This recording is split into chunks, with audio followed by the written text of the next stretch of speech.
Correct గా ఏంది అంటే 8-15 నిమిషాలకి గుమ్మం పెట్టాలంటాడు. ఎవడు చెప్పాడు? బైబిల్ చెప్పిందా? 8-15 నిమిషాలు గుమ్మం పెట్టాలి, నువ్వు రావాలన్నారు. నేను అదరాభద్ర వెళ్ళిపోయాను. వెళ్ళిన తర్వాత కరెక్ట్ గా అదే 15 నిమిషాలకి నా చేత ప్రార్థన చేయించారు, వాక్యం చదివించారు. అయిపోయింది, ఇక నువ్వు కిందకి వెళ్ళయ్యా అన్నారు. నేను అన్న గుమ్మం పెడతారు కదా చూడాలన్నా, నేను గుమ్మం పెడతాను చూడాలి నేనన్నా. లేదు నువ్వు వెళ్ళిపోవాలి కిందకి అన్నారు. ఎందుకన్నా? నేను అయ్యా నీకు తెలియదు నువ్వు వెళ్ళన్నారు. సరేనా, నేను కిందకి వెళ్తే ఒకసారి లుక్ చేస్తే ఆల్రెడీ అక్కడ పసుపు ఉంది, తమలపాకులు ఉన్నాయి, తర్వాత కొబ్బరికాయ. చూసారా మీరు?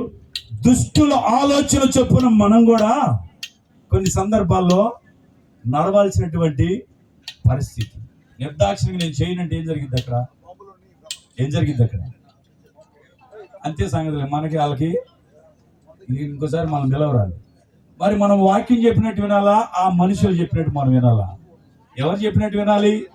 పాస్టర్లు అందరూ కూడా అపవాదైన సాతానుడు కొన్ని లోక సంబంధమైన ఆచారాలతో మనల్ని కూడా ముడి పెట్టేసేసి మనల్ని కూడా పాపంలోనికి నడిపిస్తుంది. ఇప్పుడు నేను ప్రార్థన చేశాను, 15 నిమిషాలకి అయిపోయింది. కిందకి పోయిన తర్వాత తలా ఒకడు తీసుకొని కొట్టారు, లోక సంబంధమైన కార్యాలు జరిగించారు. ఇది ఎవరి ఆలోచన చొప్పున జరిగింది? దుష్టుల ఆలోచన చొప్పున జరిగింది. ఈ మధ్య ఒక ఆయన చనిపోతే సమాధి కార్యక్రమానికి వెళ్ళాను. నేను వెళ్ళినప్పుడు ఆ బాక్స్ లోపల పెట్టిన తర్వాత వాడొచ్చాడు తాగి. వాడొచ్చి అన్నాడు, పెట్టి ఈశాన్యం వైపు లేదన్నాడు.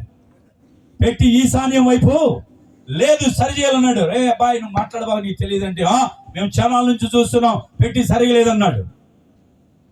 చచ్చిపోయిన తర్వాత పెట్టి అట్టుంటే మనకెందుకు? చచ్చిపోయిన తర్వాత వాల్యూ ఏమైనా ఉందా? అసలు ఆల్రెడీ చనిపోయాడు.